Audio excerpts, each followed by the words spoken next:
Welcome to a very special edition of Art of the Kickstart. I'm your host, Roy Morejon, as you all likely know. Today we're going to be doing something very different, a little different. I don't think we've ever done this before, but our interviewee that we were supposed to have on this week was sick, so we're like, you know what? We want to give our crowd the content that they need, that they look for, that they need to light a fire under their butt and get their idea out there or learn some nuggets of wisdom of how to launch a product and do it the right way, or some of the ways that people failed but learned. So today, what we're going to do is I'm going to answer a fan mail question or some of the top questions that I hear when I speak at events or conferences that I'm attending.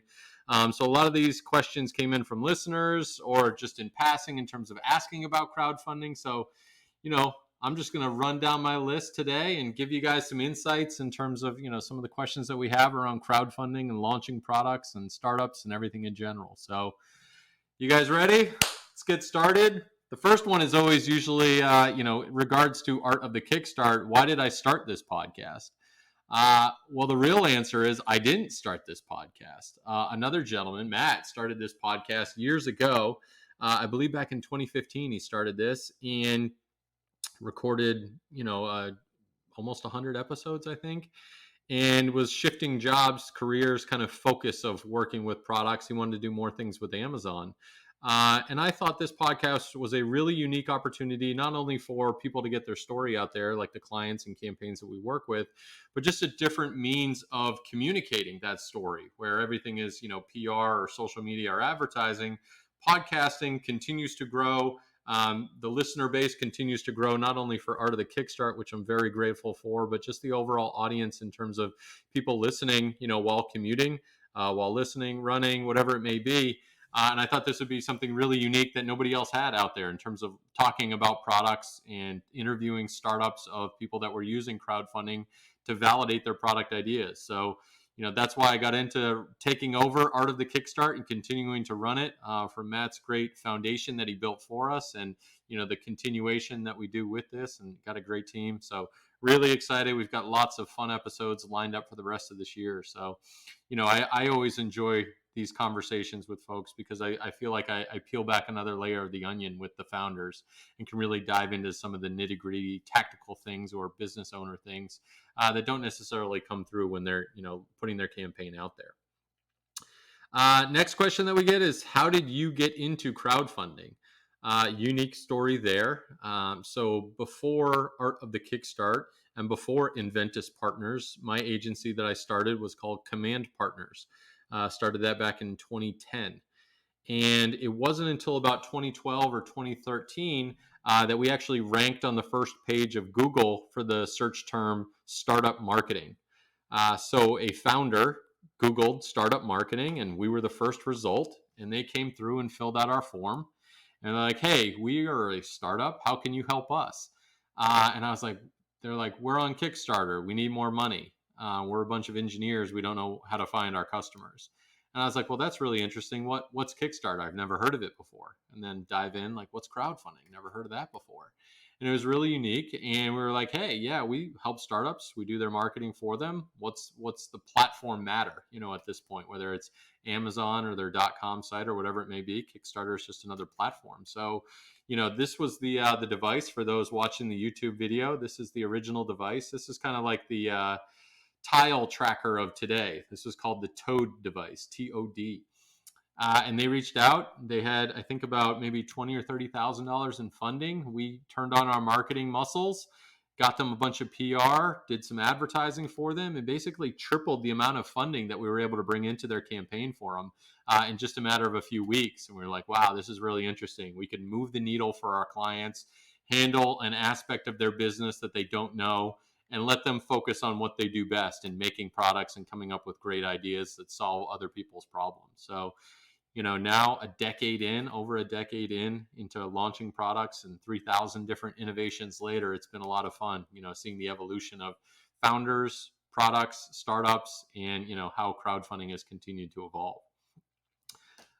Recent one. Next question is, what's been your favorite campaign so far this year? Honestly, it's got to be a recent one. Today at the office, we just celebrated raising over $2 million for Geminos. Recently had him on the podcast, which was huge. Just amazing technology, amazing team over at Mobile Pixels. We're always stoked to be able to work with them and launch new inventions with them. And a $2 million campaign puts them into the 99.9 percentile of category campaign raises over there. So super stoked for Jack and his team over at Mobile Pixels, as well as the Inventus Partners team for all of the hard work that goes into these projects and making them truly successful. It's always very difficult to test and gauge, but that's what we do best, is finding validation for these inventions before they come to market and making sure that we can get it out there. Next question: what's the most interesting piece of advice a creator has given to you on the podcast? I guess it's more of a basic one. Chris Cronin actually gave it out, where it was like, be able to deliver the product.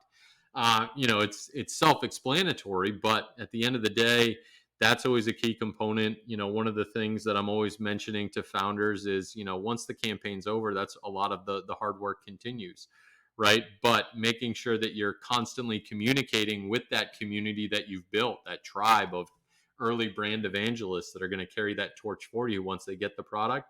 Make sure that you're communicating with them and giving them the tools that they need to make sound decisions, but also believe in you as a founder, as a startup, and getting it out there.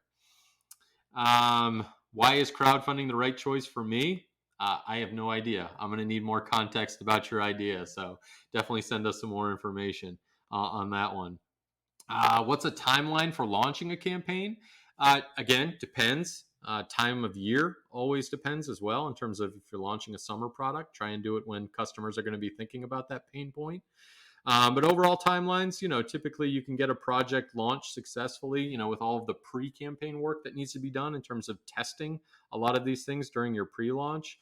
That phase can take anywhere from a month to 6 months sometimes to really refine your data down and find out what that unique value prop truly should be. And then an active campaign running on Kickstarter, anywhere from 30 to 60 days, again, depending on how long you want to run it for in a pre-launch capacity. But how long is it going to take for you to, once that capital comes in, then are you going to have to place the PO and everything gets delayed there? You want to make sure that you're shipping the product as quickly as possible. So, timelines are going to vary product to product, company by company. Next question: what makes a campaign successful? Again, you guys are throwing me really broad questions here, but in terms of looking at it overall, I think the proper preparation, is a key component of this. Now that there's been, hundreds of thousands of campaigns that have run on these platforms, you can and should be doing all of the research beforehand to understand your product, the problem it's solving, who's your community, where do they hang out, what do they read, who wrote about what, whatever it may be, and really building up as much consumer feedback as possible before it launches. A book that I'm actually listening to right now is The Mom Test, which I think is a really good story. I forget who recommended it to me, but it really goes into, active listening while asking potential customers about their problems and how they solve it now, and kind of deflecting commentary that's positive in nature necessary. Oh, that's a great idea, I totally buy that. Where usually that's, non-committal at that point, but it's like, okay, well, what if I did this, or asking better questions. So I think, that's where I'll land on that one in terms of what makes a campaign successful, is really doing your homework before launch, as well as, asking consumers, and hopefully, whether they're your customers or not, trying to find out as much insight as you can into that community before you go live.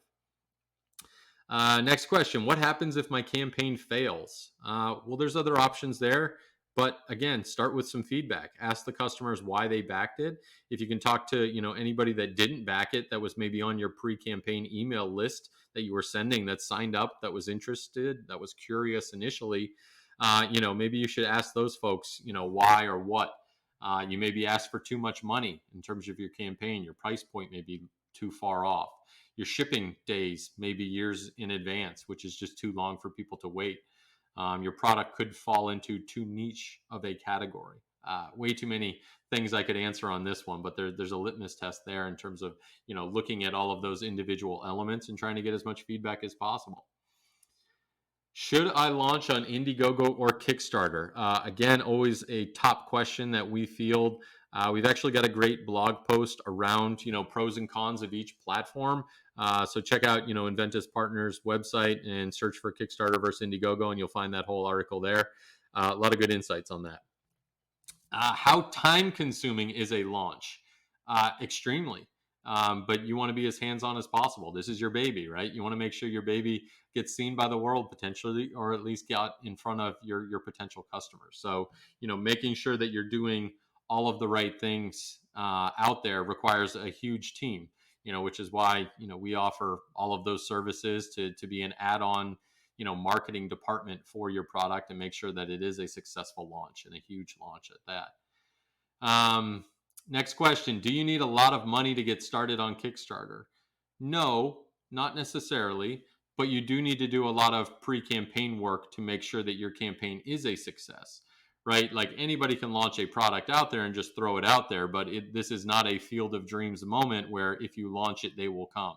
You need to build up buzz and get people excited about that launch, that day one early bird offering and pricing on that to really build that momentum, right? My phrase that I always go back to is nobody usually wants to be the first person on the dance floor, but once a lot of people are out there having a good time, everybody else wants to join in, and that's what you want to do with these campaigns is build up that buzz, get people out there, and typically it's going to take capital to get in front of people a long time, along with your time, which is your most valuable asset at this point. Do you need a working prototype? Yes. Again, we have a great blog post on that, inventuspartners.com/blog/ I think it's home-brave-prototype. I may be wrong. We can link out to it in the context here. But yes, it's best to have a working prototype where at all possible, especially if you're talking about something that's technical in nature or something that's a higher price point. You're going to want to show it working so that people believe in the product, the idea, the innovation. Where and how should I advertise my campaign? Yeah, lots of different avenues. Again, fish where the fish are hanging out. Most of the times it's going to be Facebook and Instagram, but there's niche communities. TikTok's definitely picking up steam. Reddit's always a great platform as well, but there's other blogs and forums as well that you could be in and partner with. Again, really depends on the product and what you're doing. Do you have a history of launching and being successful? Likely you've got, a community built around your idea. How important is naming your product? It's tough question. But maybe it should explain the product or at least, kind of allude to what the product is used for, and should be easily Googleable or pass the radio test in terms of someone potentially repeating it back and knowing that the spelling is not funny, like Inventus, where it's not something that's easily spelt or common vernacular. Next to that is what makes a good name for a product. Again, same elements in there in terms of nameability and rememberability to it. Do I really need an agency to help me with my campaign? Well, I'm going to be biased on that. But you do need a team, whether an agency or not. I mean, obviously you can learn from our thousands of campaigns that we've launched in the past and a huge community that believes in the products that we do. But no, if you have a marketing team or folks on your team that are able to do good marketing, no, you don't necessarily need an agency to do any of that, but it can certainly help, right? Two more questions. How do I get my kids involved in launching a small business? That's cool. I've got young kids, as probably many of the listeners know. One of the things that I did that's awesome, working with our partnership over at Shopify, they actually have like a business starter kit. Oh, I've got one right here that my kids are working on. So for those watching on YouTube, Shopify Kids, they have this business starter kit. If you just Google that, they'll send you a free kit in the mail, and it kind of goes through how kids could design their own business. So really cool. Definitely a good way to get kids involved in kind of coming up with new ideas. Last two questions. Why should I listen to Art of the Kickstart? Well, that's easy. I mean, you're going to get knowledge. You're going to get insight. You're going to get, behind the scenes access to startups and founders that are out there that you're just not going to be able to get to anymore. And, I think it's pretty fun and enjoyable. At least I have a great time with it. So I hope you guys share it with your friends and family or network. Last question, how do I get on your podcast, Roy? Well, that's great. Just go to artofthekickstart.com. There's a contact form.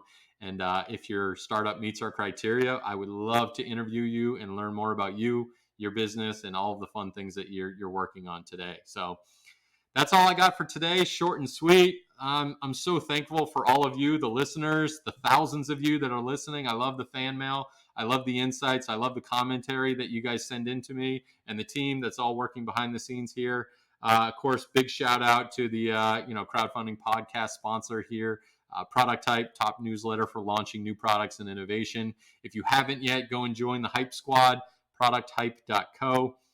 And again, I'm looking forward to seeing you guys next week. Thanks again for listening. Cheers.